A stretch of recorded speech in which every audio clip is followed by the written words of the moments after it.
What's up, hybrids? Welcome back to another episode of the Fandom Hybrid Podcast. This is Hanako, and I'm here with Anthony and Mike. We're going to let you pick wherever we want to start with this episode. We all called Serena being bad. Like we knew it. Like I mean, that was just so obvious, but the way she did it, I was like, oh, she's a problem. Like she is a big problem for Rand and Moraine. And anyone else that comes in contact with her, basically. She's a problem. Yep. I was just like, as soon as I mean, it's just like kind of figured it when she said I'm not afraid and let him channel when they were doing it, and I was just like, and they're having sex. And I was just like, really? Yep. I just want we'll circle back to Mike in about 30 seconds. I just want to say, can I get some of that Gildan red? Because I swear that must be some Listen, good ass wine. listen, Mike, you got some? What you drinking on? They got a little bit of Gildy in there, a little bit of Gil. I'm just saying, first thing That's true. Moraine asked for, he'll give me a bottle of Gildan red out of it. Logain wants some Gildan red, and you have to go to the highfalutin, noble party to get some Gildan red. What? Come on now. Well, I mean, we kind of see that Moraine ain't just your average girl. Like she actually comes from some money, looks like, and she has some.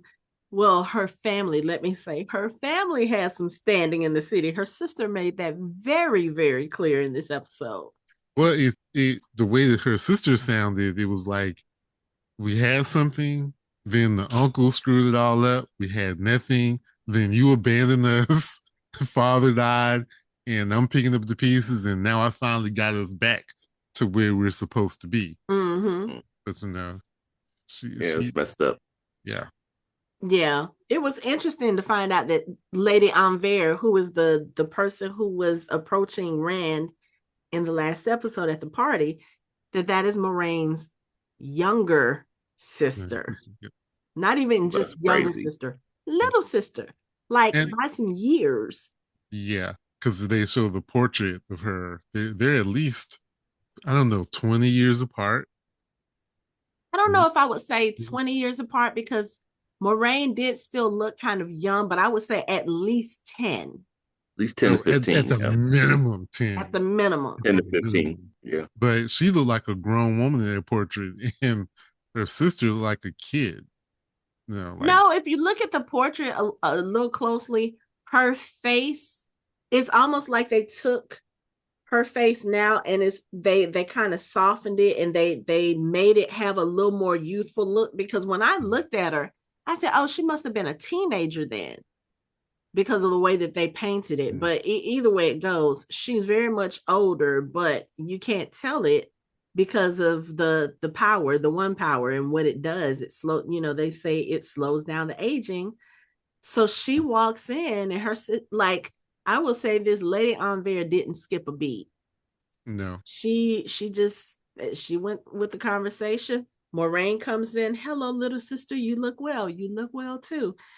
And I was just like, this is a very interesting dynamic with Yeah. these two. Mm-hmm.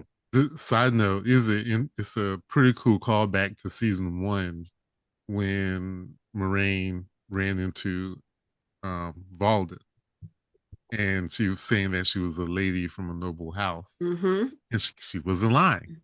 She was not, which, I didn't even think about that until now Yeah. because of the whole, hey, she can't lie. But I mean, I just automatically assumed that.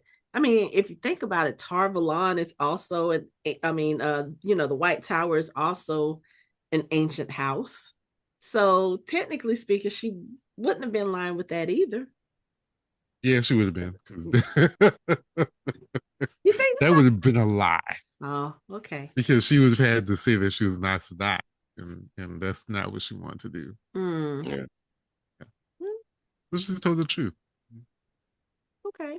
But yeah. But I just thought it was cool that we can follow circle back to that Mm-hmm. recall that it was kind of Yeah. cool. Yeah.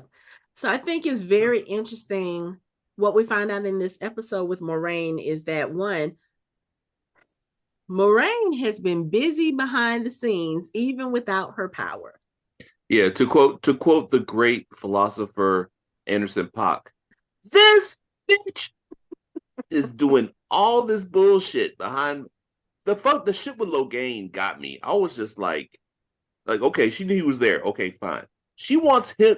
It really is getting him there to train Rand. And Yeah, she I'm was the one like, that put him there.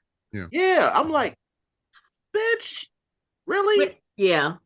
Which also, I guess, in a way, kind of, I don't necessarily want to say it explains why Rand is also in the same city, because it's not like she told Rand where to go. Maybe she hinted at it during one of their last conversations that, we didn't get to see. But it kind of sort of makes sense that she would have both of these very dangerous people, even though Logain doesn't have the power. Like you said, Anthony, he was able to gather millions by his side in an army. So that still does make tens of thousands. Well, yeah, okay, tens of thousands. Okay, that's not Millions is a big a lot number. of people, a lot of people, a lot of people. Let's just say a lot of It's people. a big number for the Wheel of Time world. Okay, so a lot of people, but he does have that charisma. He does have that, that does make him dangerous, as you've been saying. So the fact that she has, again, we're going to keep using that word, manipulated the situation so that both of them are in the same city. And it just happens to be the town that she's from. I was like, okay, I think I have a little bit more respect for Moraine, because up through this point, you kind of, she has the skills of the Aes Sedai. She has the cunning. She has the ability to kind of, I don't want to necessarily say twist words, but she knows how to get across what she needs to without, like you said, crossing that line between truth and lie. But the fact that she's been manipulating all of this whole time, I was just like, okay. She found a way to keep Rand safe while also keeping an eye on him. And she's also, I don't know how she was able to get Logain out the tower, because she was like, he told her, he said, if it were up to your sisters, I would be rotting in the dungeon in the White Tower. So I was like, how did she get No, him? they would have been experimenting on his ass. They would have been That pulling too. Isaiah Bradley on his ass. Yeah, but he would have been in the dungeon, because they're not going to experiment him on him 24/7. He got to have somewhere to lay his head for a minute. But I was just like, how did she get him out of the tower? Because I think in the last episode we were trying to figure out, how did the game get there? How did he get there? Yeah, I don't remember, but I do know she was trying to get him away from the other Ajas, especially the Red Aja, because she knew she needed him, and they might have killed him. She needed him to teach Rand, right? But when we started on this journey of the Wheel of Time, I told you like all the different Ajas have their traits or characteristics. I think I remember saying the blue Aja was like the CIA. So yes, even without their power, even without their power, without her power, she still has that network. Yeah. Even her sister's like, well, all your eyes and ears that you thought you had are now mine. Listen. But before we get to that, so she still has, all the things that she's put in place, all the manipulations that her and her other blues have gotten going. So it's very interesting to see that, and I'm glad we all noticed or recognize that even without her powers, she's still a pretty formidable person. Yeah, very like much. James Bond and shit. Yeah, and most Aes Sedai are pretty well trained in the game of houses, so they can play the game just as well as anyone. That's what they're taught in the tower. Their whole setup, the politics of the tower, is instruction in the game of houses. So okay, yeah, but let's backtrack a little bit. Let's go to this confrontation with her and Lady Anvers, because when Moraine gets there, first of all, you haven't seen your family in decades. Yeah, decades. like you said, the uncle done ruined the house. The father has been waiting for his daughter to come home. Moraine never went home, never went home. Your dad passed. We don't know what the situation was with her mother, whether her mother was still alive when she became Aes Sedai, whatever. But her dad, she was her dad's favorite. And she left to be an Aes Sedai. And as the sister said, she abandoned them. So her sister, apparently as a child, idolized Moraine, looked up to her, wanted to be like her. And it's so interesting because you can see Moraine when she gets into her rooms, her old rooms, and she has her private moments. You can see the emotion of being back home and how it's affecting her. Not a lot. She's still keeping it kind of close to the vest, but you can see that she is emotional about being back there. However, when she's with her sister, she's very cold. She's very straight to the point. And she's very like, I don't have time for this. I came here to do this. I need to lay low and stuff. And her sister's looking like, it's been decades. Can you at least sit down and have some tea with me? Maybe for lunch, I got stuff to do. And she walks out. I was like, oh, okay. Is this another episode where I'm gonna look at Moraine and be like, you are such a bitch? Literally, your sister is old. Okay. She looks like she could be your grandmother, the way that they have, her makeup. And it's so weird because there's some scenes in the episode, like the very first scene, where they make a showing of all the wrinkles on her face and just the way time, has been kind or hasn't been kind to Lady Anvere. And then, of course, we find out that she's Moraine's little sister because, of all that stuff. But then later on in the episode, she looks completely different. I don't know if y'all noticed that. She almost looks, I don't know, she looks more polished. She doesn't look as old. And I don't know if that was on purpose, because at this point, when she looks like that, at least to me, she's pissed off at Moraine. She's already found out some of the stuff that Moraine has been up to. And she's just to the point where she was like, Moraine, if you don't sit your ass down and have a goddamn cup of tea with me. I was just like, this woman is she's not very loud spoken, but she's very formidable. I'm like, okay, Spitfires must run in the Damodred family because Moraine is really being dismissive of her. And her sister was like, oh yeah, so all these people you've been going around talking to today, yeah, I know. And then she starts calling them by name, which is crazy because that's like to say, you may have your connections, but my connections are worth more because I care about these people as persons. No, she just said, all your eyes and ears are now my eyes and ears. Yes, but like how do you get that? You have to, for something like that, you have to invest in people. It doesn't have to be a big investment, but the fact that she knows all of those servants by name, that, it's like she formed those connections as well. And she's like, okay, yeah. So this little redheaded boy you walking around looking for, I can tell you where he is, but you're going to come sit your ass down and have a cup of tea with me. I was like, okay, kind of like her. She was giving a little bit of that Isabeau vibe to me. Yeah, I was waiting for it too. I was like, she has to give a little bit of it. A little bit. And then when makeup, I think it was just an inconsistent makeup because they took such care in making her look old in the beginning that they didn't take that much care later. So she looks like she normally looks. Yeah. And then like the part where they were sitting at the fire where Moraine says, I'm proud of you. And she was like, thanks. But you know what? I'm actually to the point in my life where I could give a fuck.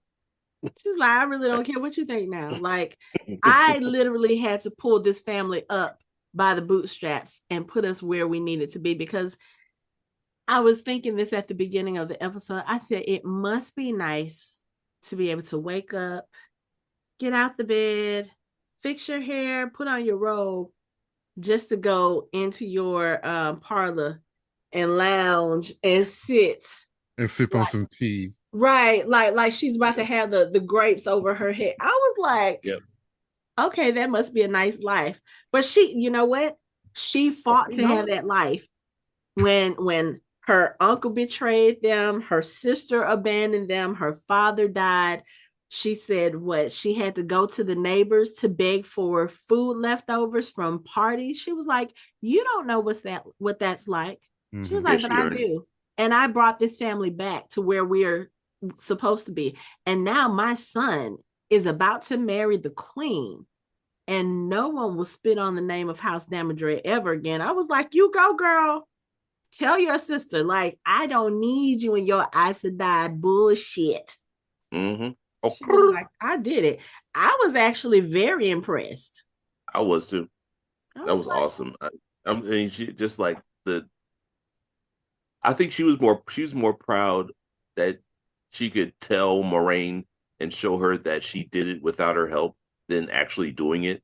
I think that's what she's been waiting on like the whole time is like doing it and it's fine. Okay, we're back where we need to be, but Moraine hasn't seen that I've done this yet. So mm-hmm. now she's actually complete and she's like, okay, cool. Yep. It's just kind of one of those. I don't need you and your powers. Like, you need your powers to do what you got to do. I did this all by myself.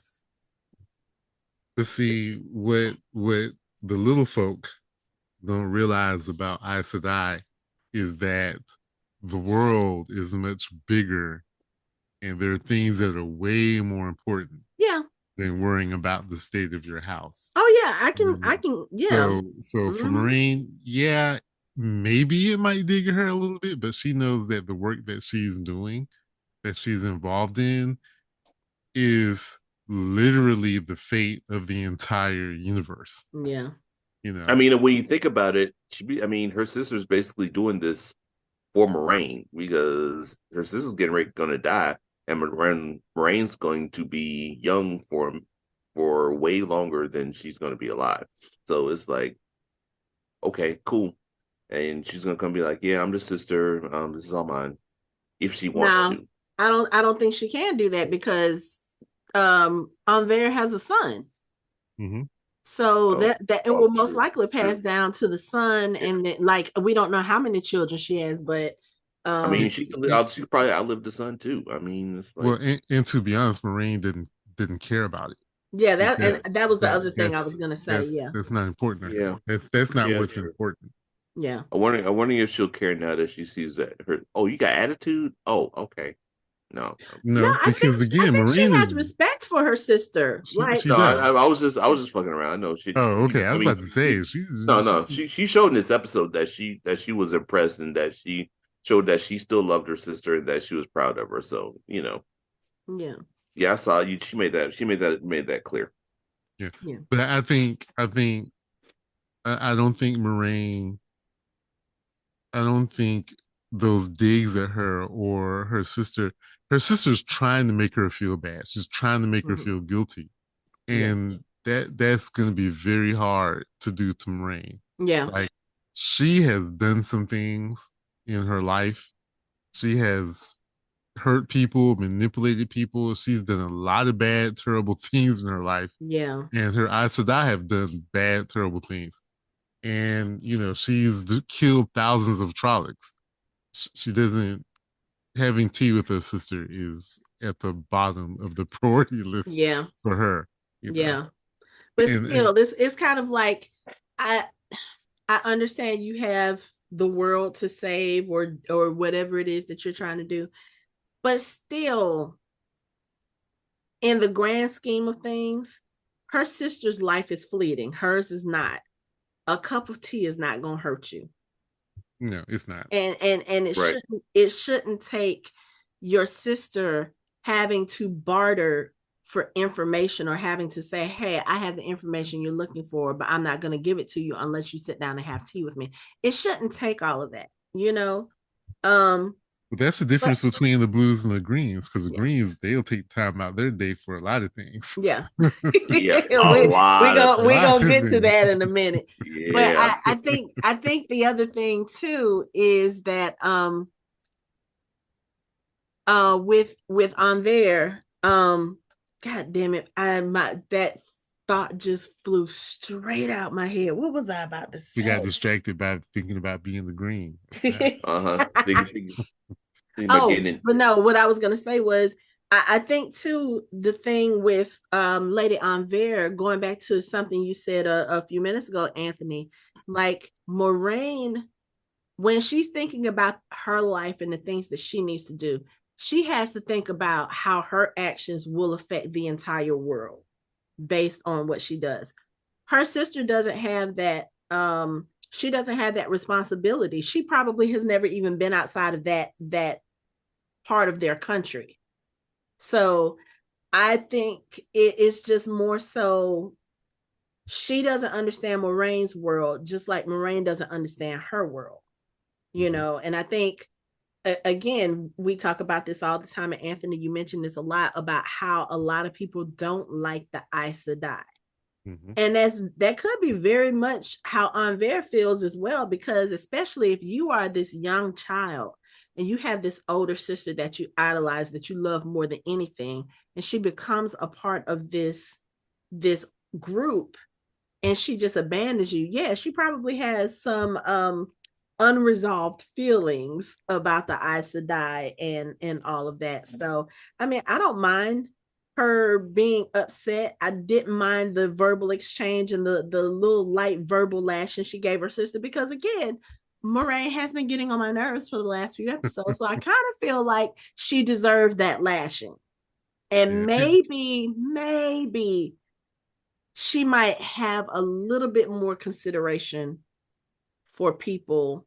Like I said, it's not a big deal to her, but she might be around for another 60, 70 years. Obviously her sister won't. Mm-hmm. you know But even her sister were like, I tried the channel. Like, oh, I tried. yeah, you she know what she that tried. reminded me of? That reminded me of Aunt Petunia and Harry Potter, when she was trying to be a witch, and she wanted to go to Hogwarts, and she wrote to Dumbledore and was like, hey, I you can still let me come. Maybe it'll come later. I was thinking about that. I was like, oh, okay. I literally wrote down it'll be 15 minutes before Hanako compares her to Petunia. And what time are we at? You know me so What time well. are we at? Oh boy. You know me so well. So well. Yeah. But But the and I fact think that and you I think even thought Moraine. that tells me. Yeah. But then Moraine's I had swear Moraine said you would have made a fine Aes Sedai. Did she not say that in this episode? I think she Or may was it in have. my head? I don't know. They She said may what? have. That She she told would her have sister made she would have made a good Aes Sedai. If I'm in she this had been able episode, to yeah. channel. I Yeah, I believe think she so. said something like that. yeah, I think so. But okay, we're gonna come away from that for a little bit, because we're gonna have to go back. We got to talk about Rand and stuff. But since you mentioned the Green, Aja, and Alanna, when I tell you, Alanna is very quickly becoming one of my favorite characters in this show.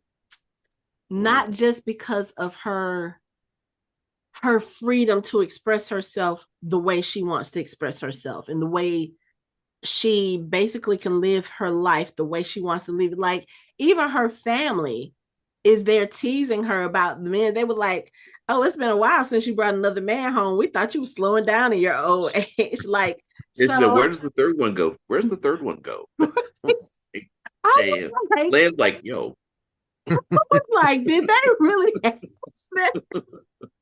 Y'all really asked her that? Like, so what hole does what? I mean, they know her best, so I mean, they weren't even surprised. They were just wondering. We are probably I seriously wondering, like, understand, but there are what? certain conversations I am not having with my family, and that Well, will be she's probably at the top of the obviously list. she's obviously very open Yeah, and Yeah, yeah, the transparent book. about what's yeah. happening, and no one is under. Think about it. She could be older, or was she in the same class as Landrin and Moraine and Swan? I can't remember, Mm. She but might have been, she might have been. because So she, she does seem to have a close bond with Moraine. yeah, I mean, yeah. I think they were all novices together. Okay. Her, Swan, Leandrin, and Moraine. Yeah. I think. Don't hold me to that, but if I remember correctly, I think they all were. That's why Alanna and Moraine are close. Mm-hmm. Um, but think about it. She's been around for a while. She's Yeah. been doing this for a while. So they're Mm-hmm. all used to it. They all know what's going on. Yeah. Yeah. But She been around. it's so Round and round, round she goes. but it's so interesting seeing Lan. Passing her around, You really. know Like, what? We are I'd say not she's doing getting this passed around. episode. She's not getting passed around. I mean, her wards might be, but she ain't getting passed around for nothing. She's doing the passing. Oh, you doing the passing? Well, I mean, well, okay. You know what? No, we are not doing this because when I tell y'all the last episode, I was having a hard time editing because y'all kept throwing out these gems, and I was like, oh my God, like what in the world? It's been a while since talk has gotten that out of control on an I episode. mean, would you rather us to just be boring? Be like, yes, Oh, Moraine did absolutely this, not. Moraine did Absolutely that. not. I don't know if we could be boring. I mean, we could if we tried really hard, but yeah, it's not happening. But I find it so interesting seeing Rand very much out of his element, just kind of being there and going through what he's going through. And it's not as bad as with Steppen because again, his bond is not broken with Moraine. It's just kind of temporarily, permanently masked, maybe, if she gets her power back. But seeing how no, they're not bonded anymore. at all, Mm-mm. hmm. No. Once she was cut off, Mm-hmm. because she had already masked it, but once it was cut off, she wouldn't be able to even mask it anymore. The bond is gone. So I, She didn't have the ability to mask a bond. So it's not being masked. The bond is gone. He was when she lost her powers, he was cut off. He was released from that bond, just like she was cut off from the one power. so okay, and I know this is probably just kind of so when Ishmael cut her off from the one power, that was a permanent cutting. Can she not get her power back, or I don't want to say. Well, yeah, I do want to say it's not more like she's shielded. Like you really think he cut her completely off? Let's just say whether she's shielded or whether she's cut off, she can no longer attach to one power, Okay. which means she doesn't have the ability to maintain or create threads of the power. Hmm. The bond is a continuous thread of the one power. Okay. It's just how they're able to know where each other is at all time, wherever they are. They can tell how they're feeling. The warders get a boost in they get a stat boost. Yeah, yeah, yeah. plus two, In, plus two right, dexterity. right. They get a stat boost on top of whatever they got. I'm just saying. So all that is gone. When she lost her power, her ability to maintain the bond is gone because that is Okay. based on the one power. Okay. So I guess It's I not guess the like something way. that was done with the like I would think the oath rods, which are independent, they generate. I mean, they're independent of the one power, so she Oh, might okay. still be held to her bonds because that is because of the oath rod.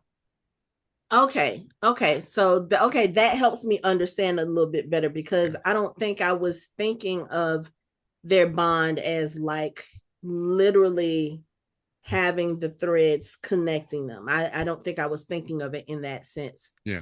Um, And I think he's able to take it a little bit better because one, when he already carries around a massive amount of grief yeah. already. Number two, she always had the habit of masking it all the time.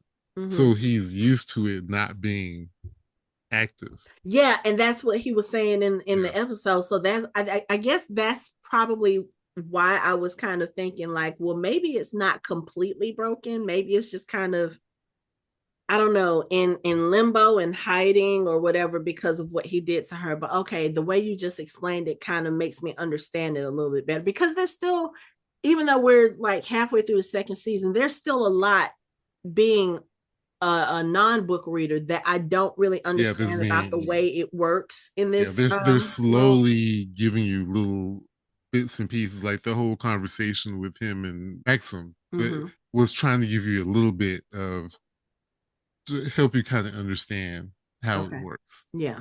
So, but yeah, him having always being masked every once in a while and having times where he wasn't made him used to not being bonded to her and Okay. feeling that bond.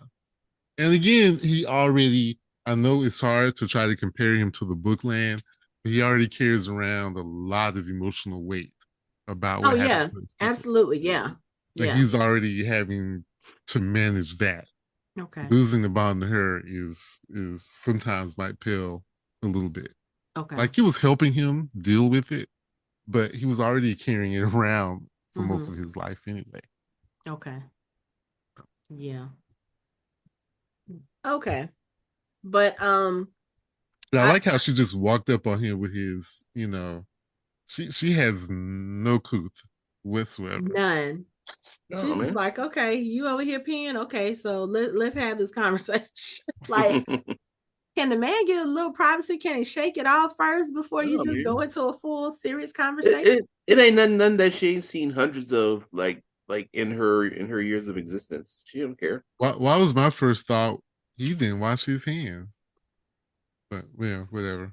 This is me. No, This is me being anything me. about that. Yeah, Like, that's the yeah. last thing on her mind. Oh,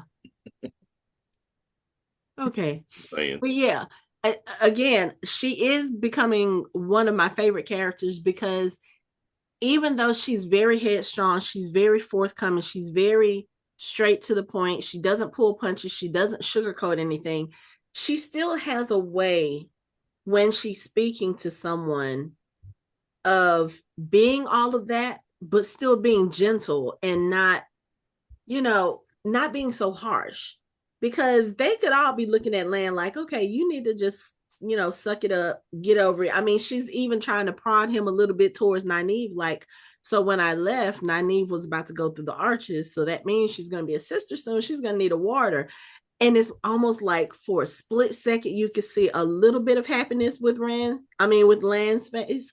And then he was like, I'm not looking to repeat my mistakes. He was like, no, because I think if he were to be bonded to Nynaeve and something like this happened, I think he would go the route of Step. And Oh, I think yeah, it yeah, would really, it'll Yeah. be bad. yeah, because like with Moraine, even though they're bonded and they do have a connection, their connection does not, I don't think, extend romantically. And I don't think it ever has.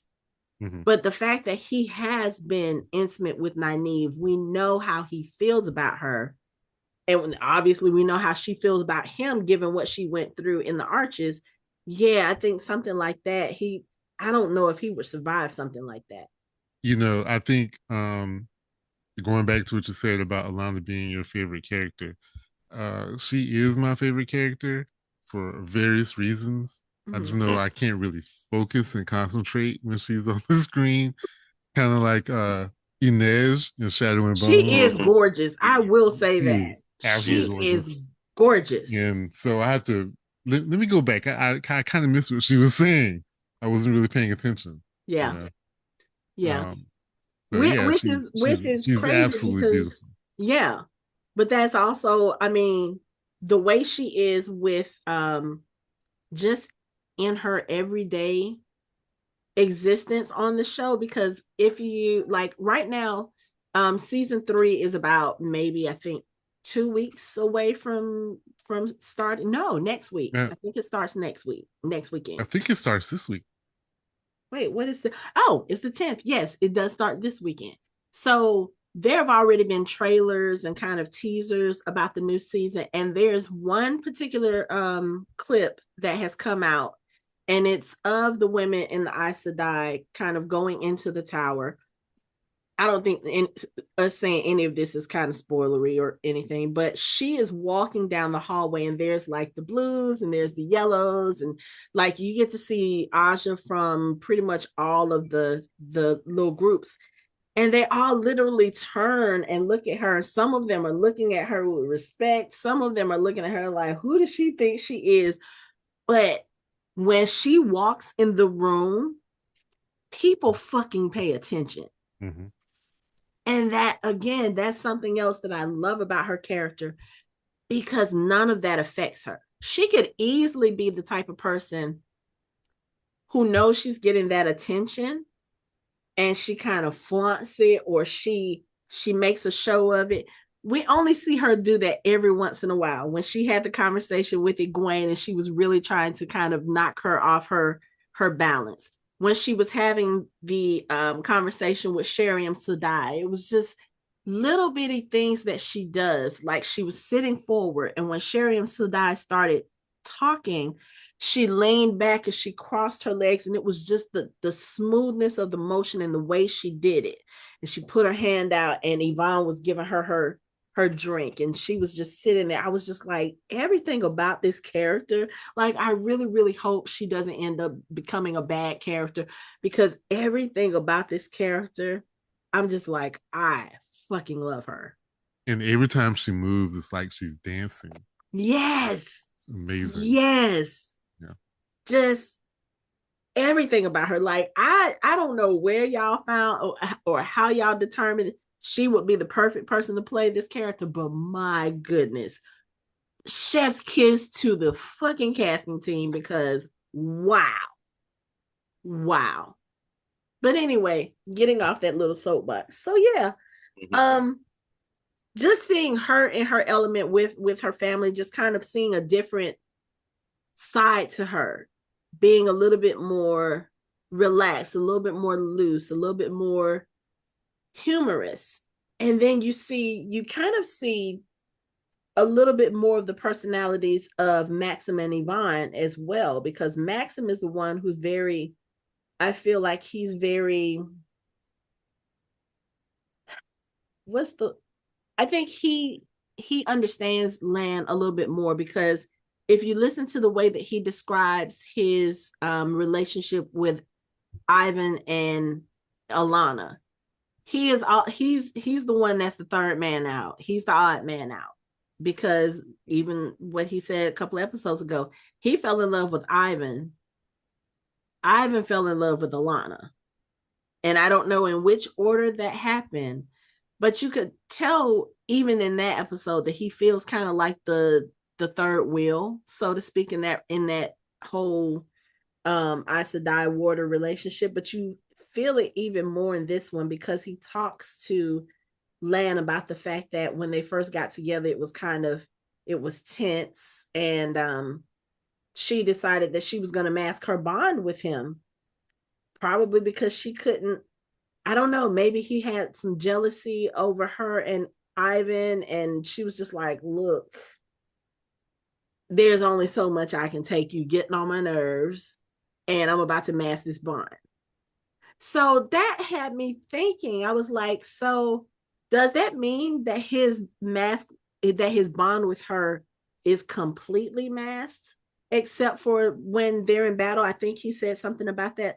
But any other time it's masked? Is that what he was implying? That's what it sounds like. Interesting. So he literally only stays because of Ihvon. And I guess maybe he does have some feeling for her too, but not, I think he loves Ihvon more than he loves Alanna. Mm-hmm. But I can't imagine, like, I know that there are non-traditional relationships out there. I know polyamory exists, and open relationships and stuff like that. But for the scope of this show and the context that conversation took place, I can't imagine having such an intense bond or an intense love for someone just to feel left out, because they have that, while they have love for you, they have more love for someone else. I just, like, I It's don't know. it's hard to wrap your head around it, but I believe that relationships like this happen. Yeah, I'm pretty sure they do, but it's just, I guess, because in the real world, yeah, we have bonds with people that we love, and those bonds are invisible. But if you think about the way that you just described what the Warder and Aes Sedai bond is, their bond is literally a physical manifestation. Like there is something literally keep holding them together, and to not be able to fully participate in that or to fully experience that because of the other stuff, i just I just can't imagine. That has to make it very hard for you to be around them, and to also just, like, I don't want to say that he would allow something to harm her because of that, but it's just kind of like, I don't know. It's Yeah, it probably is hard for us to conceive of something like that, but that's how much he loves Ivan. Ivan. Mm-hmm. That's how much he wants to be with Ivan. Yeah. Yeah. And then you, on top of that, they were training to be warders.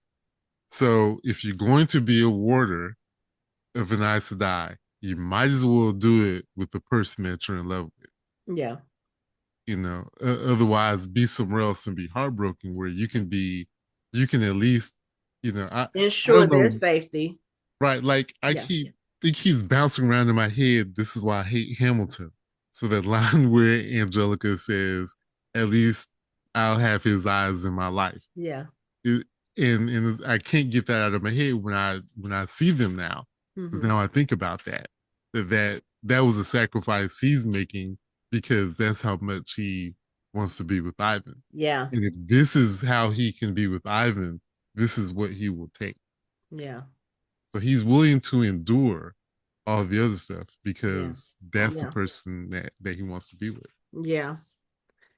It's just, and I can understand that on some level. I've seen it in relationships and that sort of thing, but I think the whole bond thing, to me, it just makes it even harder to grasp, because it's like, you got to take that little bit of heartbreak and that little bit of feeling like you're the third wheel, and that in the totem pole of that relationship, that you're kind of on the bottom, but it magnifies it by like 10 or by 20 or by 100, you Like know. you said, he only feels it when they are in battle or having sex. Mm-hmm. So he's not feeling those feelings all the other time. Well, Because he he has. might not be feeling those feelings as far as Alanna goes, but he could still feel that jealousy and that sadness in terms of Ivan, because Ivan I think Ivan loves him, but he doesn't I don't think he loves Maksim the way he loves Alanna. Mm-mm. And being there in that relationship, knowing that, I think is the thing that I'm like, yeah, that might be a little bit harder to grasp. Yeah, Yeah. because he may not, he in his, like, I don't want to say we're ascribing how we would feel to him. He may not feel jealousy. He may not feel jealous about the situation. As long as he's not feeling what they're feeling, he's Yeah. cool with it, you know. Yeah. Yeah. Kind of like, But you can tell that it may bother him sometimes. But I wouldn't think he was. another Yeah. pop look, another pop culture comparison. I'm thinking about the wolves in Twilight, when Sam imprinted on Emily, but old girl was Mm-hmm. over here, Leah was over here still kind of like in love with him, and she was like, it's hard being his ex when you can, when you're a pack and you Mm-hmm. can hear everybody's thoughts. So you can hear the love of your life with the love of his life 24/7. Mm-hmm. Everything. So it just made me think about that, like, ooh, that's got to be a hard thing. At least here he gets to turn it off. or he gets to have it masked for him, Yeah. so he doesn't have to go through that. And I will say, I feel like that kind of maybe a testament to her loving him as well, because she was like, okay, I love you enough to not want you to have to suffer and deal with this. Because she could have very easily, as an Aes Sedai, been like, okay, you were the one who decided you wanted to be my warder with him, and you knew what the situation was. You're just gonna have to deal with it. She could have very easily done that. Yeah. You know, if it was Leandrin with them as her warder, she probably very well would have been like, I don't give a fuck. This is what you signed up for. So if Reds were to have warders, so right, well, you know, that's what I'm saying. If she was any other Aes Sedai with warders, she would be like, okay, whatever. But again, Alanna, it does not seem like that type. Like, again, she's firm, she stands on business, but she has compassion, she has empathy for, you know, what Maksim is going through. She understands what Lan is going through, and she even, like I said, she tries to let him see a bright spot in everything that he's dealing with right now. But yeah, anyway, all of that to say, I love her as a character. Just yeah. And this was fun again to see her with her family, because we're so used to seeing all of them with just the Aes Sedai and how they are, and you see that when they're away from the tower, when they're away from their sisters, they are like complete people. I mean, completely different people. Except for Moraine. Moraine is still very cold. Moraine's Moraine. She ain't gonna change who she is. That's how she is. Yeah. Like, but it's just like they said about the super soldier serum. It's like it only amplifies who you are. Being Aes Sedai only amplifies who you are. Yeah. Yeah. So I'm glad you talked about wolves. Let's go ahead and talk about Perrin and talk about Perrin and Elias having this conversation about them being wolf brothers. Wolf brothers. So what did you say, Mike? What did you say, Mike? Wolf brothers. And what did Perrin ask? Am I going to turn into a wolf? And what did Elias say, Michael? He said, I am them, so are you. No. What did he say when Perrin asked him, am I going to turn into a wolf? What did Elias say? Did he say don't be ridiculous or something? Don't be an idiot, not boy. so many words. He said, bitch, please. But, okay. Okay, but. I'm not calling you an idiot, Mike. But he did say, don't be an idiot, boy. I've been called worse. But my point is, I'm just saying that a wolf, he's akin to a wolf. So a werewolf is akin to a wolf. So he's just gonna do whatever he can to try and make that fit. He's werewolf-ish. He's fine, werewolf Mike. adjacent. It's fine. We can say a wolf brother is werewolf adjacent. He ain't got to turn fully into a wolf. Werewolves don't turn fully into wolves; they only turn partially into wolves. Well, it depends on what you watch. Yeah, exactly. If you watch Twilight, then they turn entirely into wolves. They're changelings. They're not wolves, but we're not going to have this conversation here. Yeah, I think we've mentioned Twilight enough. I never watched Twilight, so I don't. American Werewolf in London and American Werewolf in Paris, they fully turn into wolves. And the werewolf short in the Marvel werewolf short, he changed into a man, very hairy man. Yes. Yeah. But I like that whole interaction. Like he was like, "Come on, let's eat," and all the wolves are like tearing the elk apart, and he was the only one sitting there with meat on the stick cooking it. It was like Elias was there. Everyone else was there like tearing meat. And he's like, "Yeah, that was gross." That was gross because I was like, I know that's not really meat that he's eating on. It almost looked like a piece of like thick Jello or something. But I was like, it might be a steak. You never know. He said you lose a taste for cooked flesh soon enough. Yeah, but it might be a real steak. I mean, he could just take it because there was a cut in between there. It's like he tore from it, then it focused on Perrin and him and his meat on his stick, and then he was like, "You'll lose the taste for that soon enough." You know, I mean, I actually like this because it finally showed Perrin almost like leaning towards accepting it or try at least trying to understand it, at least Mm-hmm. trying to understand what he is and trying to make sense of it. Yeah. And learning the name of his little wolf friend. I was like, oh, Hopper. little Hopper. Mm-hmm. Yeah. And he's been sending them. He's been sending the pack images for Yeah, that was the months. thing that I thought was Yeah. very interesting because when Elias mentioned Layla or the woman, he didn't mention her by name, and Perrin was looking like, how the he was like, you've been sending us images for months. So it's like, and then you kind of see Perrin, I guess, processing that internally because that means that they know what happened to Layla. Mm-hmm. If he's projecting and they can kind of see what Mm-hmm. each other are thinking or what's going on, so they know exactly what happened to him.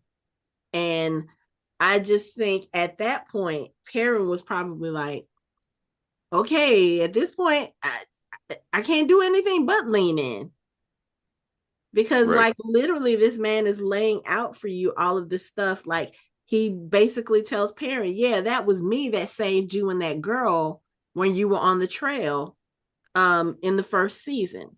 He was like, you're lucky we were there for you. And Perrin was like, that was you? Yep, you lucky we saved you from the white cloaks. Oh, Mm-hmm. that was you too? Yeah, we've been following you for a while. We've been protecting you for a while.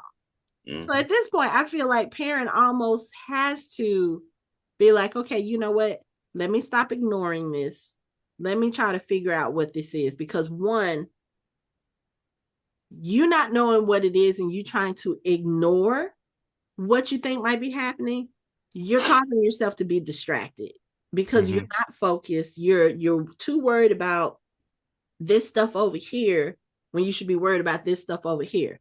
Just learn what it is you need to learn, reconcile yourself to it, and then that way you can focus on your real task, which is locating Pat and Fane and Mm-hmm. also finding the rest of the Shanarans and trying to save them. You can't do that if your focus is broken.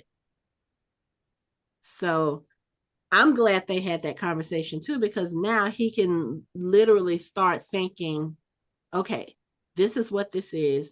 And now he can stop acting stupid and he can actually start asking Elias some questions that will help him embrace whatever this is for him, which is not I don't him know what into a wolf. it'd be interesting. Would you say, okay, I so mean, the whole thing with the whole term with wolf brother, would you say is similar to, and yes, we are making lots of other references tonight, but would you say it's similar to like a witch having a familiar?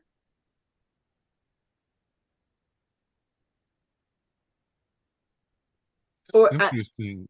Um, I guess it would depend on what kind of familiar, but I don't think so because I can't think of a time I've seen the witch take on the characteristics of their familiar. okay, okay, but they are at least connected in that way. We can say there's that kind of connection to where they have like a well, No, mm, it's not. I think it's a little more deep than that. It's more, yeah, it's way deeper than that. Okay, yeah.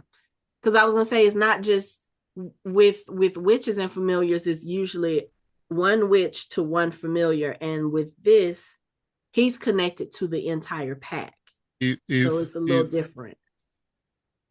it's almost like if you could describe the wheel as being sort of interconnected, and Mm-hmm. one of those crossings of the spokes would be his these wolf brothers, their lives are kind of crossed over with the wolves. Okay.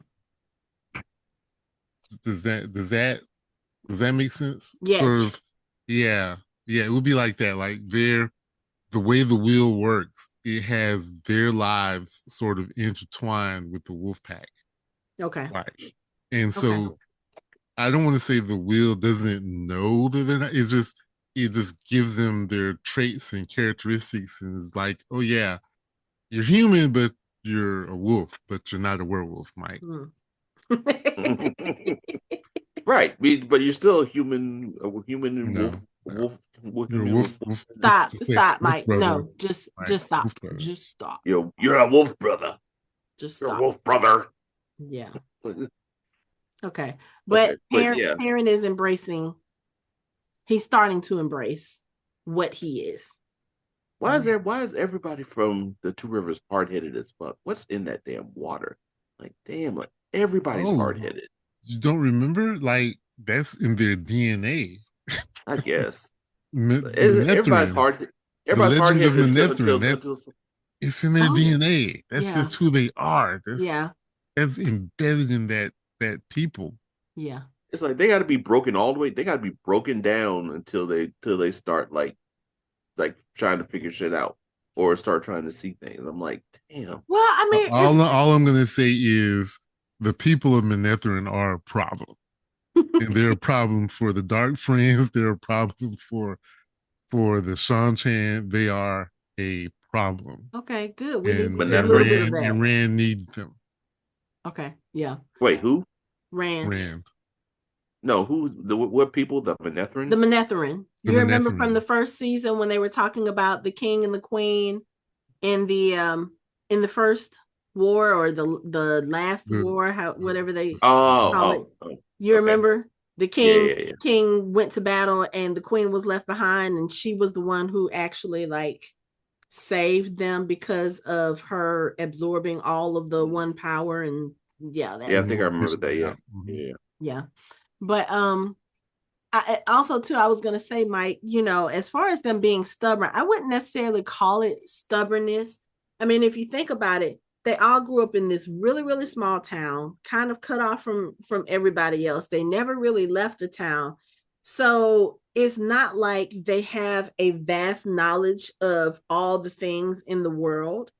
And Yeah. so, especially for these particular characters, these five characters that come from the Two Rivers and who have all been thrown into different circumstances, difficult circumstances, it's like you're having to face situations and the existence of things and the knowledge of things that you never thought were possible. It will be like for Okay. us if magic actually came, if like real true magic came into our world. I think we would all be a little bit ignorant and a little bit stubborn because our first instinct would be, well, that can't exist. I mean, think about it. If a zombie walked up the street right now, you would literally, like, we all say what we would do if a zombie came by or if vampires were here or whatever. But the I'm truth running. is, I ain't gonna try to. I'm not gonna front. I'm gone. As soon as I yeah, see but the truth is, we're all going to be in shock at first. And it's going to take us some time for our minds to kind of wrap around the reality of what we're seeing and then yeah. trying to reconcile that with, okay, this is our new reality. We need to figure this out. We need to figure out how to deal with this. We need to figure out how to handle this. We need to figure out how to accept this. So I don't think necessarily it's that Perrin is stubborn. Perrin just needs some again, these characters, they have literally since the Trollocs showed up, or not even the Trollocs, since Moraine and Lan showed up on their doorstep, they have dealt with trauma after trauma after trauma after trauma after Right. conflict after conflict after conflict after trauma. And they really have not had a chance to sit and think about everything that they've been through, except maybe Matt, because he's had nothing to do but sit. So it's not him being stubborn. He's just taking a minute to acclimate his mind towards everything that he's learning. But I think now Mm-hmm. it's gotten to the point where he jumped over that last hurdle. I don't think we'll have this issue with him anymore. Like he may still look at some stuff like that's strange, but now that he knows that there is something more to what he is, and he knows it's not something that somebody has done to him, this is just a Mm-hmm. part of who he is. It's I how he think, was born. yeah, I think he'll be a little bit better now. Mm. So, yeah. So let's see. Where do we want to go now? Do we want to go to the tower with Egwene and Nynaeve, or do we want to go with Matt? We might as well go to the Or tower. Okay, let's go to the tower because we're gonna deal with the Rand stuff last because that's a lot. That's a lot. Nynaeve being in accepted is funny as shit to me. Like all the shit is like because she was walking past the waters training and she was like, "Oh, you're an accepted now," and he's like, so do you have a warrior?" And I mean, Yeah. he was just giddy. I was like, "Bruh, you're playing yourself. Like, calm down." Anytime they're new accepted, the warders get excited because that means that they're gonna bond somebody. They're gonna need warders Yeah. soon. Mm-hmm. He was like, I can train with you. Can I train with you?" And I was like, dude, you're you're not playing. reading the room right now. Come on, dog. I want to give a shout out to the costuming department because I think the accepted, I think we mentioned it before, but the accepted costumes with all the colors of the Ajas on the sleeves is amazing. I I like think it they're amazing. I like because it's just that one little subtle thing in a Mm-hmm. sea of white, and yeah, I like it. But so yeah, Nynaeve is having a difficult time adjusting, and the first time I watched it, I was kind of when Egwene came and gave her the hug, and she was like, "It wasn't real. It wasn't real." She's trying to comfort her, and I was like, "That is the most insensitive thing that you can say." Yes, because it was real to her. But then I realized later on in the episode, Egwene doesn't even know what happened in the Arches, so Mm-mm. she doesn't know what Nynaeve lost.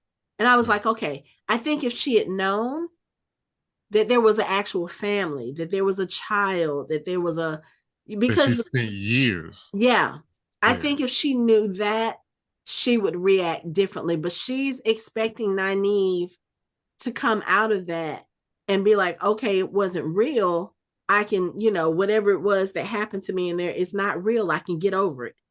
And it's not quite that simple because, like you said, she spent years in there and not just a year or two, years, Mm-hmm. years.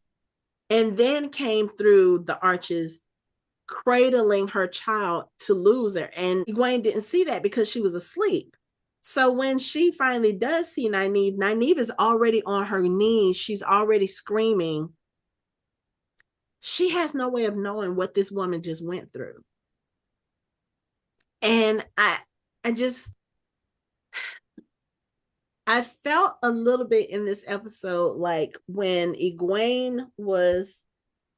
was talking to Nynaeve, and then also when she was talking to Elaine, it seemed very much like on the outside, she was concerned about Nynaeve and she was worried about Nynaeve, but it really seemed more like she was focused on herself, not necessarily in a woe is me, but she was like, well, I feel like I should be there for her. I should be able to do something. I should.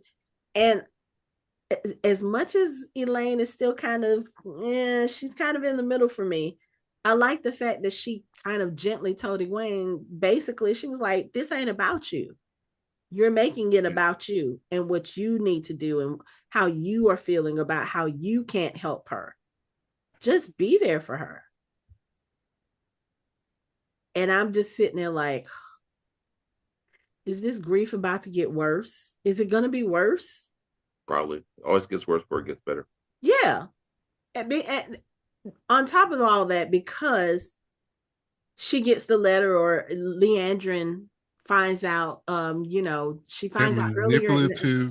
manipulative bitch playing on this woman's, Yes, I understand that. But at the same time, Leandrin gets word about the Shanshan invasion, Mm-hmm. and she goes to Leanne, who I guess she calls herself the keeper. So when the Amelin seat is away, the keeper shall play, that sort of thing.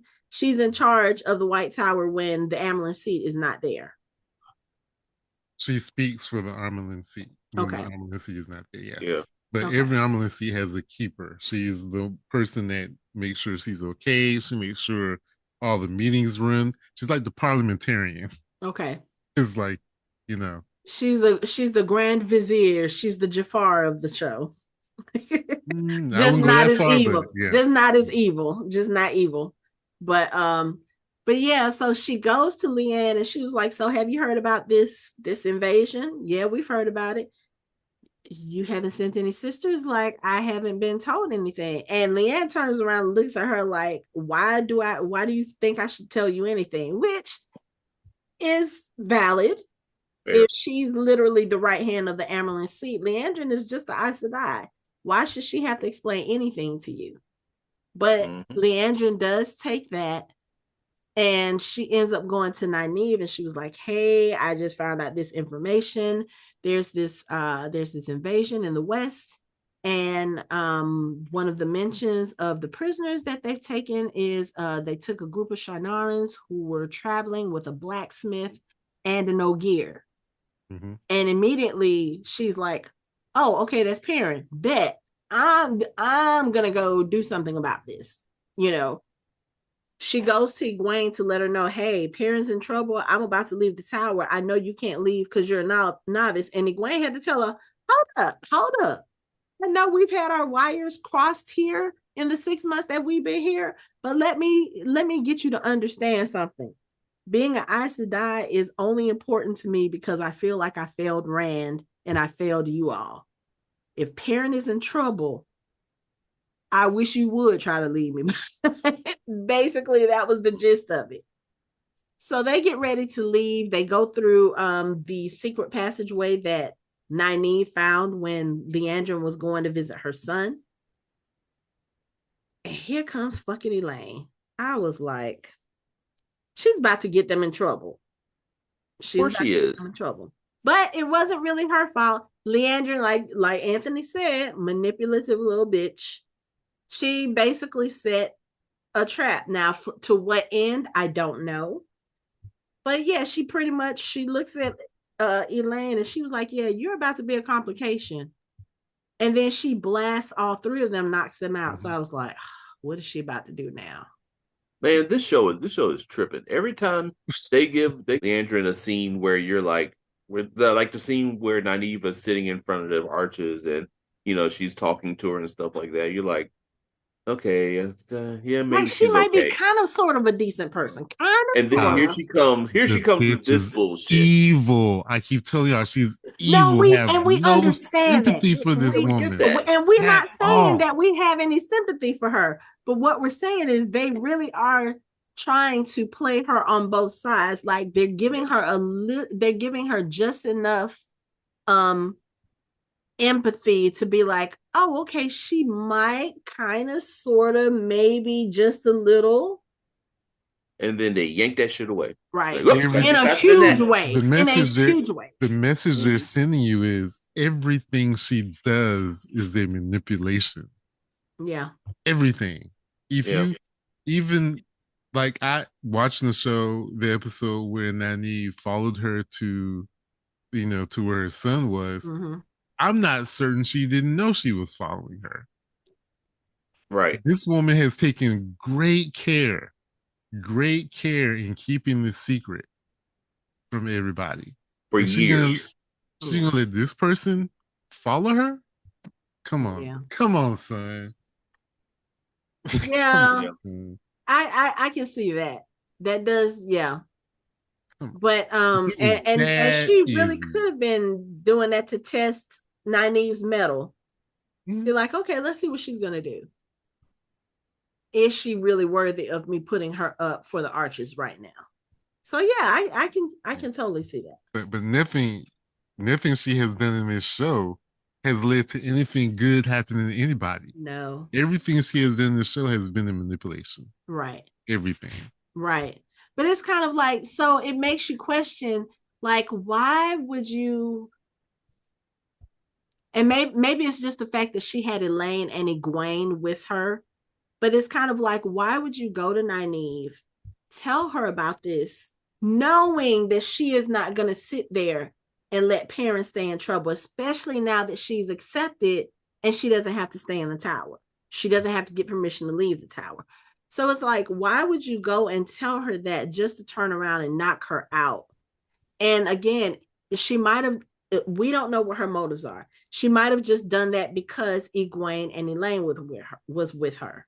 She might have been like, okay, I'm gonna get Nynaeve to come out this tower and we're gonna go do such and such. And maybe she was gonna use that time to try to sway her to the Red Asha side again. I don't know, because the episode literally ends when she knocks them out as far as their part of the story goes. So I just thought of something. Let's really like dig in on this manipulation. okay, let's Right. go.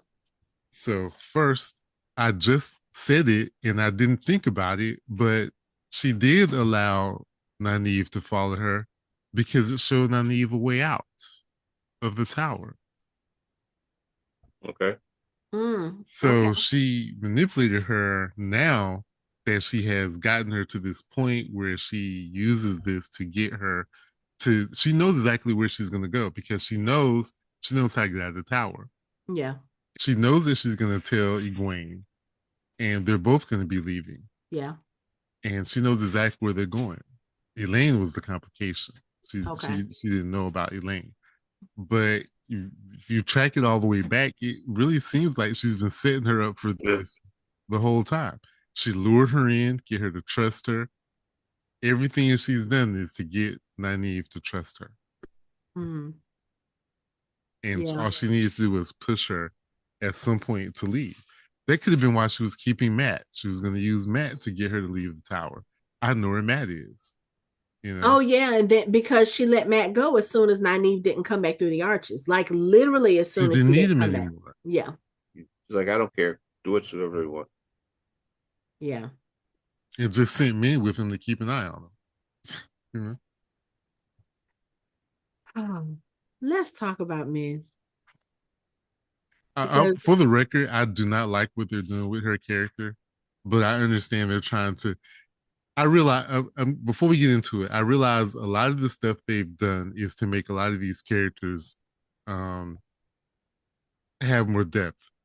Because as good as the writer Robert Jordan was, the vast majority of his characters were one note. They had no depth. okay. Leandrin, for example, is just evil. Like they, at least like you said, so they're trying to give you some depth. They're trying to give you something to be sympathetic for. You don't get that with Robert Jordan. The characters come exactly as they are. The main characters, like the handful, Rand, Matt, Perrin, they have depth. But everybody else, they're all pretty much One trick pony. yeah, they're all one dimensional. And I can see why they do some of the things in the show. So no, I don't like what they're doing with men, but I understand they're trying to give her more than just a fortune teller whose visions come true. Okay. That's all she is in the book. Okay. Yeah. So like in this episode, we know that she and Matt are on the run, that they've quote unquote escaped from Leandrin. So they're in a bar. And when I saw this scene, Anthony, I thought about you because the scene starts out with Matt and men gambling against each other. And Matt is losing, like has lost all his money to men. And all I can hear in my head is Anthony talking about how he hates what they've done with Matt's character because Matt is lucky as hell in the books. And that's like one of the defining characteristics of who he is. Mm-hmm. So but he's gambling with somebody who can see into the future. Yeah, but like he said, I thought you could see like people's future, not necessarily inanimate objects' futures. So, I mean, it could just be that he's just a really bad gambler. Because I think that's not the first time we've seen him gambling in this show, and that's not the first time we've seen him losing in gambling in this show. Like literally when he and Rand were in that town, weren't they also gambling and losing? So yeah, this is not the first time that we've seen that with his character. But then Min decides, she was like, okay, so we're going to stay here the night. Let me go pay for the rooms. And she talks to the bartender. And she's basically like, yeah, so you're going to keep the drinks coming so I can get him drunk enough to pass out. And then you're going to put us in the attic with 2 beds, and someone is going to come later on and ask for the same room. That's who I'm supposed to be here meeting. And so I was like, who is she meeting? And then when she's asleep and she wakes up, it's fucking Ishmael. So I was like, oh, okay.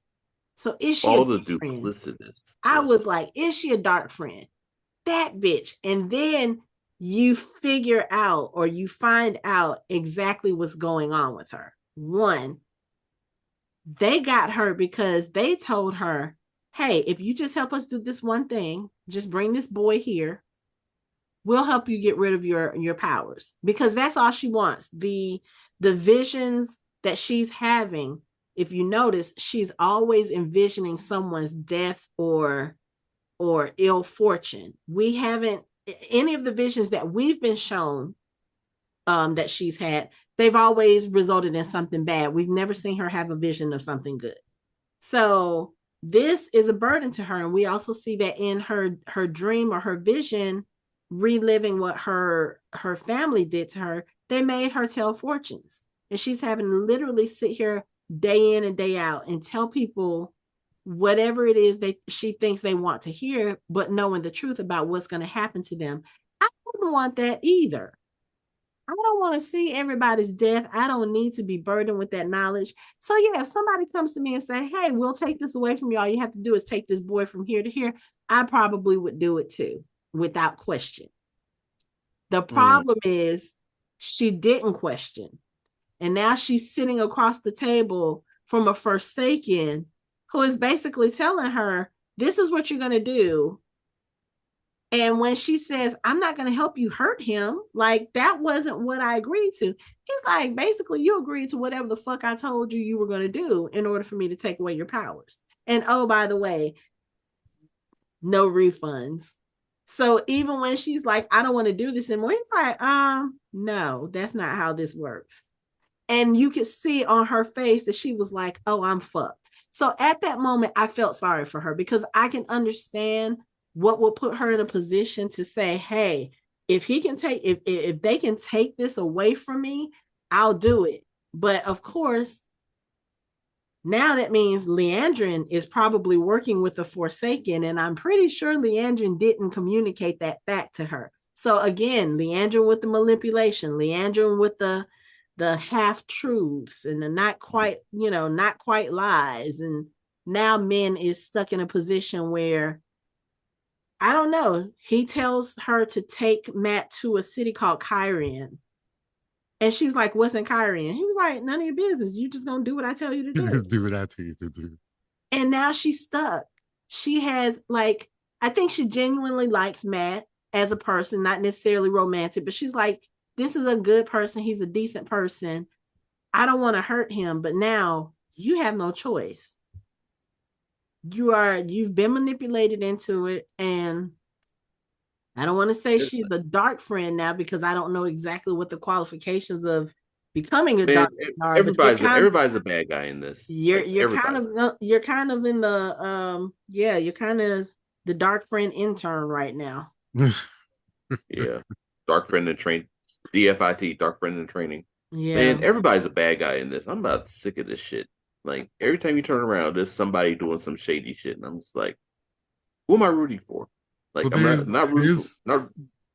There's a difference between people who are doing things of their own volition and who are being manipulated or coerced or forced against their will. Yeah, because I was going to say, not everybody's bad. Everybody has their own agendas, and everybody has their things that they're dealing with. Really, I'm talking about I've been thinking about this for a while. Like, the Aes, like, they set this up kind of saying that the Aes Sedai are the good guys. But I'm like, from what I've seen in most of these guys, they walk a questionable line. Wait. When did they say that? I made an assumption, okay? Probably in the first episode, he's talking about you think. Oh, okay. Because again, we that's how they frame it. Yeah, we talked about this with something else that we discussed recently. It's like, when we were growing up, stories had a villain, they had a hero, and there really wasn't any in between.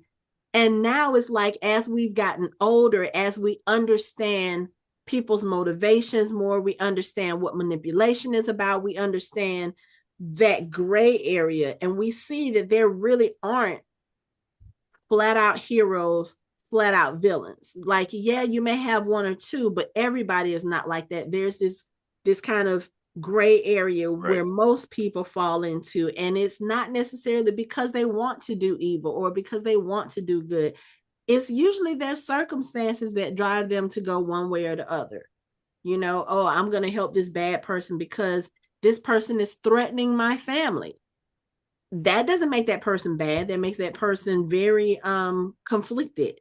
You know, you have things that are happening that you have no control over, and you feel like, okay, if I do this one thing, then maybe I can save my people, not realizing that that's almost never how it works. Yeah, and to be fair to Mike's point, to be fair to his point, yeah, the first time we see Aes Sedai as Moraine and she's slaughtering Trollocs. Yeah.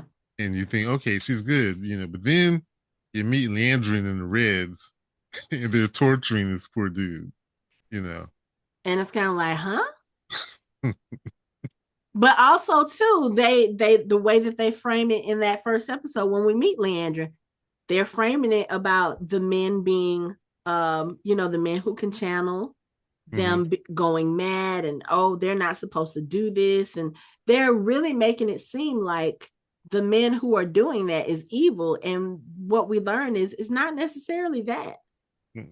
They're able to channel, and because of all this stuff that's happened before, it's just gotten to the point where they're like, yeah, men channel bad, and that's what we're given to think. But like even with someone like Rand, who now we know can channel, and in the first season, all of the examples we saw of him channeling was him saving his friends, him saving the people that he was with.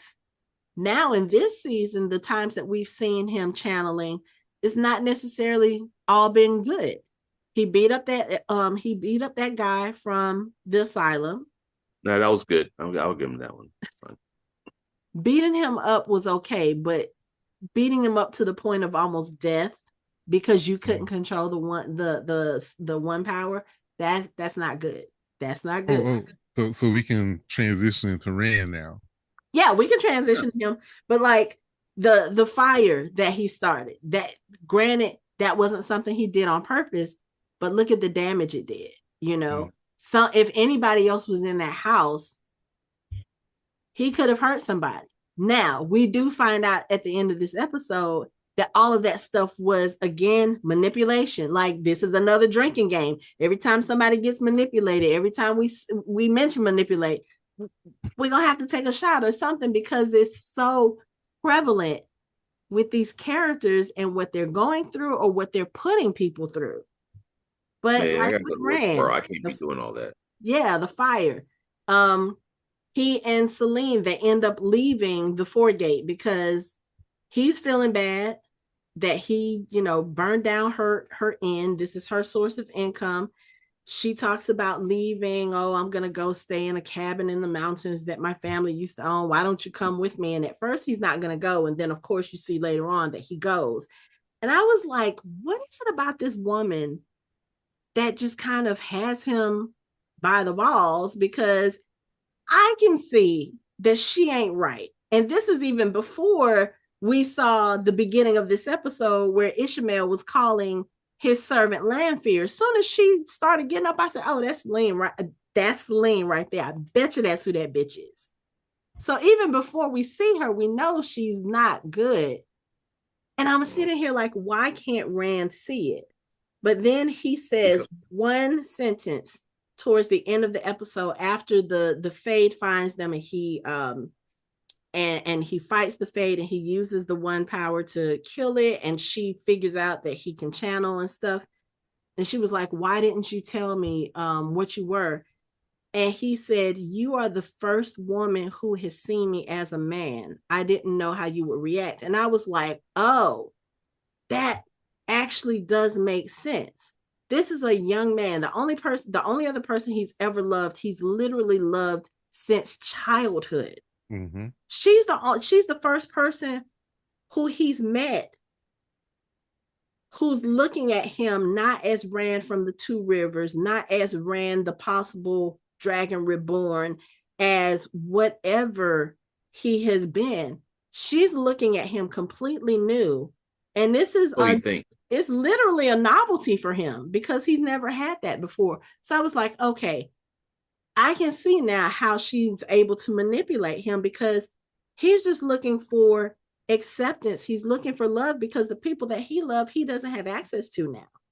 He's lonely and she's using that to her full advantage. I was like, okay.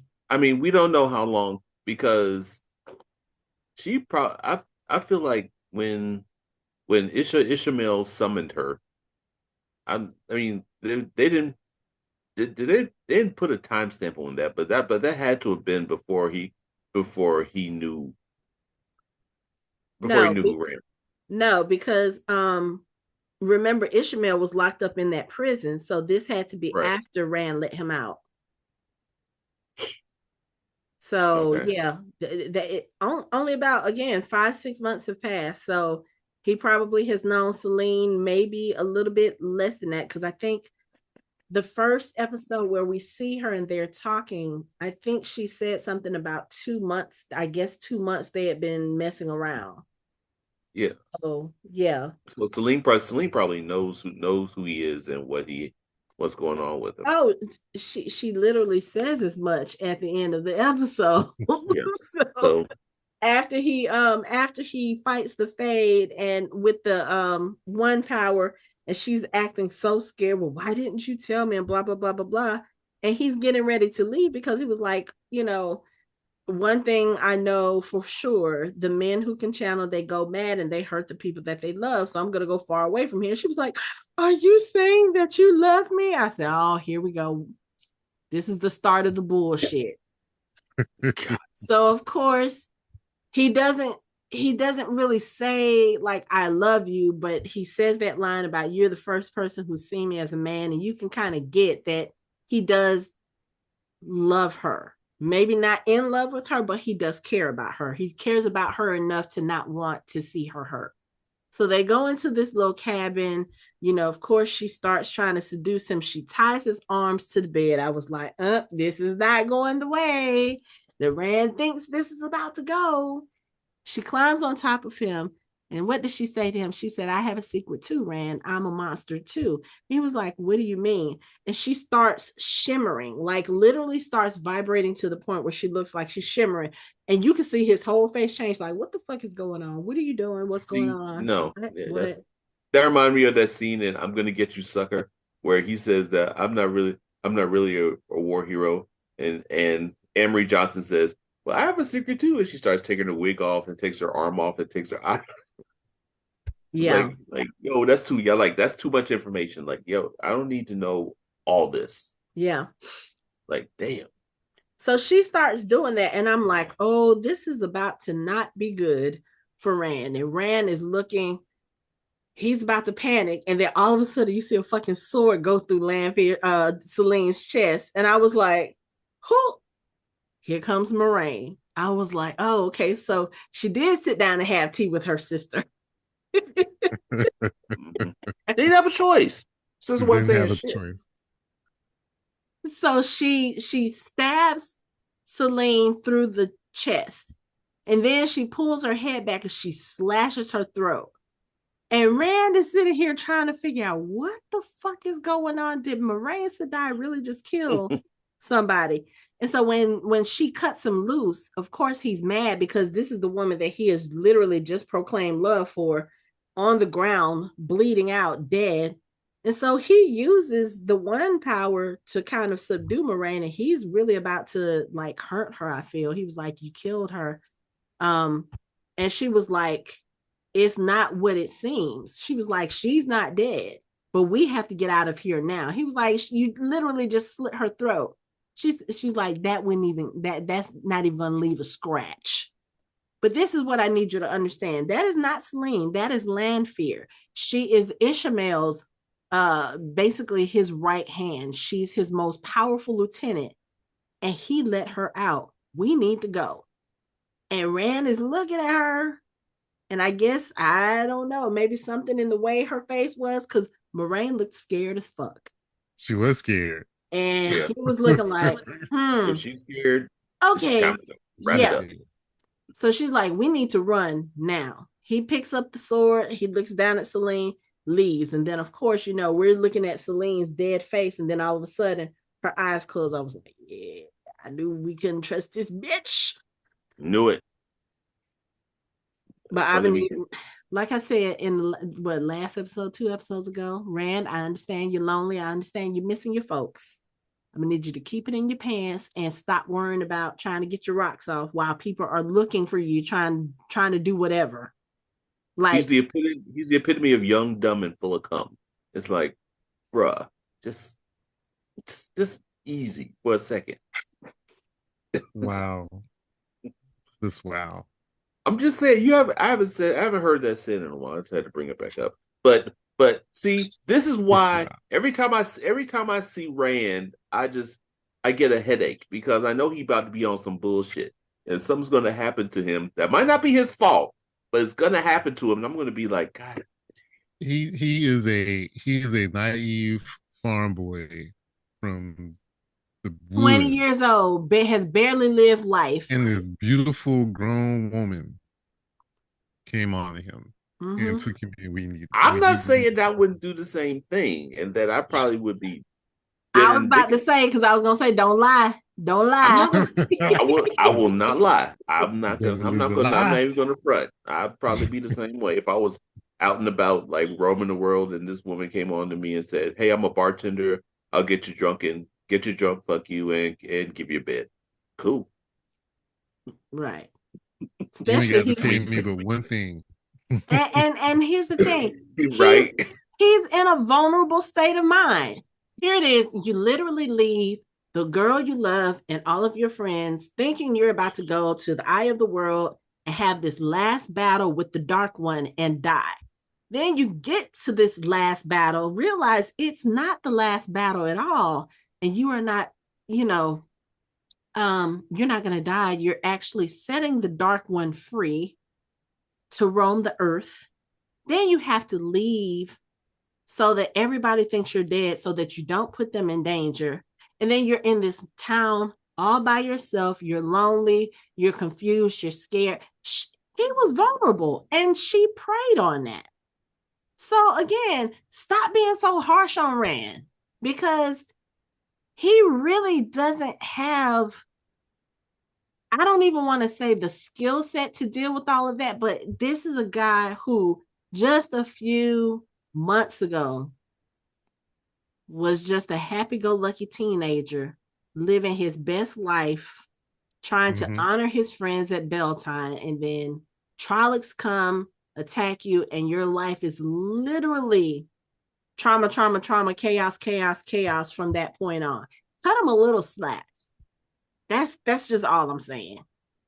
Give the boy But a yeah, that's that. But that scene where Ivan was reading the prophecy and she was tying his hands on the bed, I was like, oh God, yeah, It turned into a Rand might horror be dead. movie real quick. Yeah, it did. real quick. I was like, Rand's gonna. I was afraid Rand was gonna lose an appendage, like something, like, or someone's gonna. I was like, Rand, run. I felt like Whoopi Goldberg, and it goes like, you in danger, boy. You got to Right, go. right. I'm not gonna lie. This just like the first time I watched this episode, I was not expecting that knife to come through her chest, that sword to come through her chest. Yeah. I Listen, didn't expect it the Mm-hmm. first time, and even though I've seen the episode and that scene several times, I still was like, "Oh shit!" yeah, same. I did the same thing because I- I had forgotten. Like I said, it's been what, 2.5 years since it's I've been a minute. seen. Yeah, literally since the second season release. So I haven't rewatched it. So a lot of what's happening in the episodes is almost like I'm watching it for the first time because I've forgotten. So going through all of that, and when she started tying his hand, I said, "Oh, I think I kind of sort of remember what happened." I remember that she ended up dead. It took me a minute to remember that Moraine was the one who did it. Mm-hmm. When the sword came through the chest, I was like, where the hell did the sword come from? But then I thought about it. When they walked into the cabin after the whole thing with the Fade, They walked in hand. He left his sword on the ground. I was like, Rand, why the fuck are you leaving your sword outside? Like, literally, something just tried to kill you. Why are you leaving the sword outside? But that's okay because Moraine found it. She used it for what she needed to use it for. Well, And he was distracted. yeah. And now they're on the run. So I'm like, okay, well, at least two of the Scooby gang are back together again. Mm. We don't know what's about to happen with Egwene and Nynaeve. Um, Perrin seems to be doing a little bit So that's better like than Fred and everybody Shaggy, right? else. Huh? So that'd be like Fred and Shaggy of the Scooby Gang, and then Perrin would be Scooby. Oh my god. No, Hopper will be Scooby. I'm writing a dog. Okay, but anyway, where was I? I'm So just saying. confused right now. Perrin isn't a dog either. I'm so Okay, he's a werewolf. I'm sorry. Let me get back to my Oh notes. my God. They can't Ugh. make that square peg fit in the round hole. You just can't do it. He's It's gonna it's keep trying. You just might as it's well literally just believe. fun now. I'm just like, I, He I've already you. I'm gonna be honest. I've already I accepted it by the first time we tried to do it. And by episode 2, I was just like, I already accepted he's not a werewolf. It's just fun watching you guys hit your forehead and be like, God damn it, Mike, stop it. I this, think this, you're this, just looking for an excuse to have a drinking game. just I don't need an excuse. As you're drinking your wine out of your water bottle. Like, No, that's a shaking vitamin thingy. There are uh, vitamins and minerals in there. oh, okay. Okay. So Min has got Matt going somewhere. And we Mm-hmm. got Nynaeve, Elaine, and Egwene. Egwene. Egwene knocked out, And probably going somewhere. We just going don't know where. somewhere. Rand and Moraine in the wind, going somewhere. So, Mm-hmm. typically, like how shows are written, they must all be headed to the same place. Let's Yep, they'll hope all be so, because gonna we meet are somewhere. halfway through the We're second halfway through season the now. season. Yeah. So we got to get some kind of meetup, convergence, whatever you want to call it. But I just thought about something, and I don't know if this is a memory tickle in my head or if it's something that I thought about when I was first watching this episode. Um, so Leandrin comes in. She's talking about the war in the West, right? She's talking about the Shan Chan. What do the Shan Chan have that Leandrin just knocked out 3 of, or maybe 2.5? Because Female channels. we haven't seen whether or not Elaine can channel yet or not. But I'm like, is she about to go make a trade? What is she about to go do? But the fact that she sent men on this mission with Matt, and the person who Min was supposed to meet was Ishmael.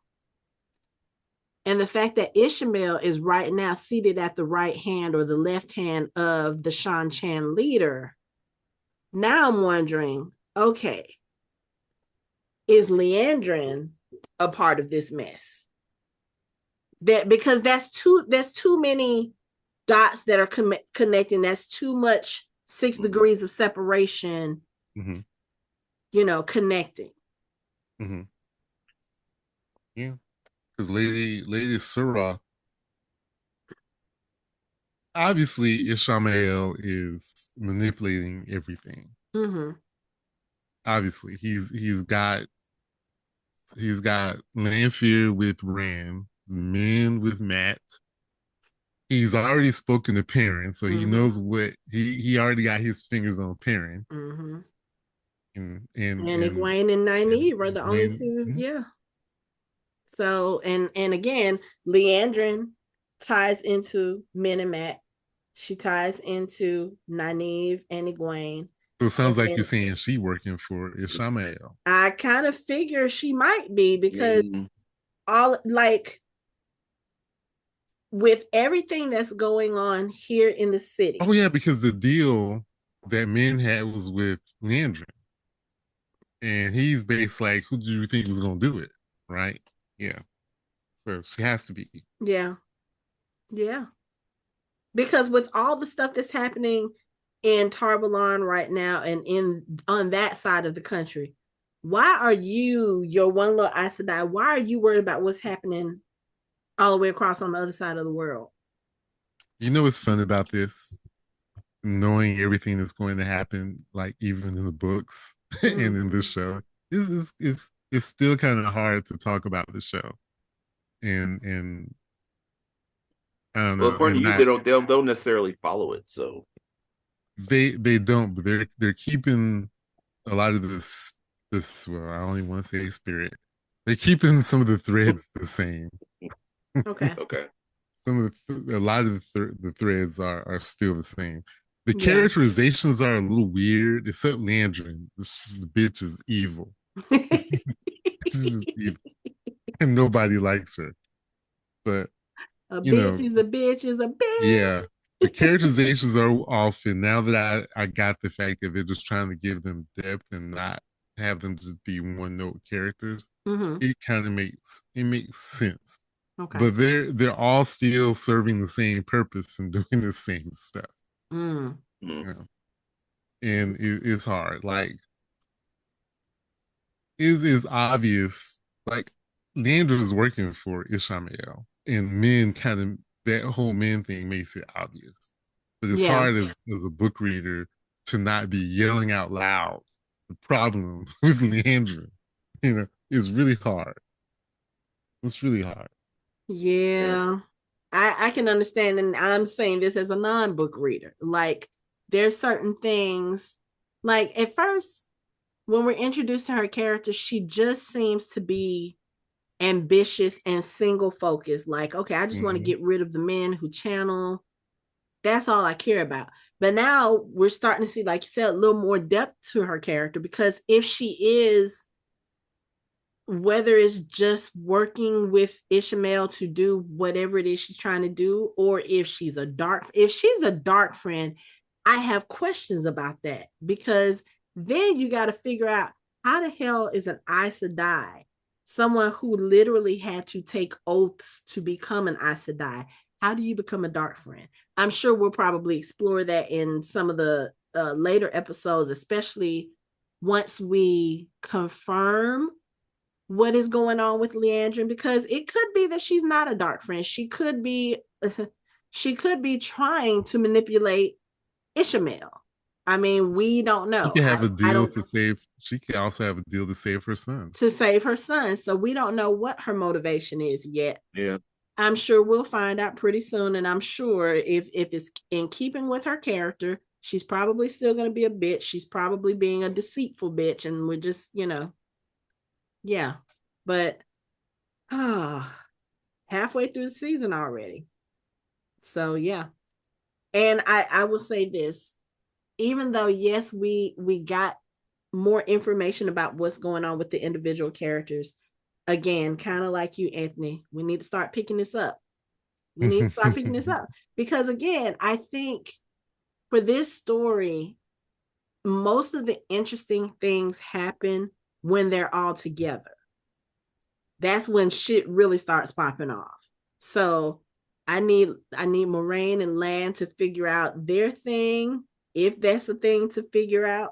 I need the five friends from the two rivers to kind of come back together and whatever. Yeah. But like you said, I feel like they probably are all being pushed in the same direction. At least we know Matt and Min are probably going to end up somewhere near Perrin, because Ishmael very specifically told Min, take him to Carian. Why would he tell her to take him to a specific city if he didn't have plans for something happening in that city? Now, whether or not he has plans for Matt, I don't know, because at this point, Matt seems harmless to everybody. He was probably the most harmless out of the whole group, because he hasn't had contact with the dagger. We know he can't channel, and he literally has had nothing to do. So he's at the moment the least dangerous of them all, which means he's probably the most dangerous of them all, because that means that they're going to do something later on that just kind of Doesn't Ishmael have the dagger right now? Who has the dagger? Or does Ishmael, Patton Faint I for this think. show? Not Patton Wait, Faint. oh no, Pat and Fane had well, Pan but Fane has but again, okay, that's another thread that ties because we saw Pat and Fane with Ishmael at the beginning of the season. Mm-hmm. yeah. Dark So Friend. Mm-hmm. so So I yeah. mean there's still a chance that someone could with the knife can get close to Matt and Matt can start like getting that itch and trying to steal it from him again and shit. Mm, Uh, I mean, yeah. for real. What was I Chris mean, Rock in New Jack City? it keeps Oh, calling me. It's calling me. ooh, We had a okay. lot of Yeah, I mean, references but see, tonight. We're this is all what over the they did in place. the this is what they did in the first season when Matt first got the dagger. It's like all of them scattered and separated, and they had to be drawn back together into another thing. It's Yep. like I will you say know, if this is the pattern the show is going to take, we're gonna have a problem. What as far as Bring them splitting them up? together, and then at the end of the season, split them up. And then spend the whole season, bring them back together. Then mhm. next season, split them up. No. Oh Yeah. wait, that's what happens in the books. Never mind. What you say? You take it back? I'll take it back. Okay. I'll take it back. So that's Never mind. supposed to happen. Yeah, Okay. that's supposed to happen. Well, I think we talked about everything. Did we leave anybody out? Low gain for a second, but he's all right. Yeah, Logan just realized that Moraine manipulated him being there because she basically wants him to train Rand. Yeah. Of So all fucking what? see, this is why I have trust issues. It's like I got you got Moraine trusting a man who damn near killed all the Aes Sedai he was around when he channeled, but he can't channel anymore. But she wants him to teach Rand all he knows about channeling. And I'm like of all people, Well, I mean, it Someone makes has to sense teach him, though. and that's the only person she got. Yeah. Someone has to teach him. Yeah. Now let yeah. me ask you a question. Is the way that men channel different from the way women channel? Like, would Moraine or any of the Aes Sedai be able to train Rand if that was the case? I mean, I know No, there are okay, okay. That's what I wanted to. I'm just gonna say no. Okay, Um, Okay. yeah, it's often been described like men channeling. Men is like it's like a hammer. Women channeling is like a scalpel. ah, okay, okay, The way they draw, because it's Saladin and Saidar is two sides of the one power, but they're different. okay. And if I remember, men are strong in fire. Obviously, we've seen Rand like all he Right. does is fire. Mm-hmm. Yeah. Fire and earth, and I think women are adept at spirit and air, something like that. Okay. But yeah, they a woman cannot teach a man to channel because Okay. the way they do it is totally different. Okay. Even how it's described, like picturing a bud and the bud blossoming, for the women, how they Like see is Alanna. about right. For men, I can talk about this because it wasn't included, but when Tam Althor was teaching Rand how to shoot arrows, Mm-hmm. he talked about focusing on a flame and trying to focus in on that flame. And Okay. that is like how Rand sort of perceived channeling. Okay. Okay. Now I have a question. I don't know if it might be spoilery towards the show, then don't answer it. But I have a question as far as book characterizations go. In the books, does Tam know that Rand is special in that he can channel? Does he have an idea? No, Okay. Okay. he just knows he's Aiel. Okay. Okay. All right. Um, anybody have final thoughts? Mike, you got some shout outs you want to do? All right, shout out to Nynaeve coming in to talk to Egwene. She went into Elaine's room and she was like, "Yeah, give us a minute. Give us a moment." She's like, "This is my room." And she just Nynaeve looked at her. gave her the bombastic side eye, and she was like, "Oh, and this is my glass that I need to clean. I'll be back." I was like, Nynaeve gave her Nynaeve's that getting the look hang like of it. I said what I said. Nynaeve's getting the hang of being like of having that. See, this is what Nynaeve needed. She needed that little one up. It's like and have people recognize that one up where she's like, okay, I'll just wait. This is Then she gives him that look, and that look has a little bit of oomph to it. You're like, I damn. If Yeah. I was accepted, I'd be looking at Nayu like that bitch don't even channel. I should be accepted. Yeah.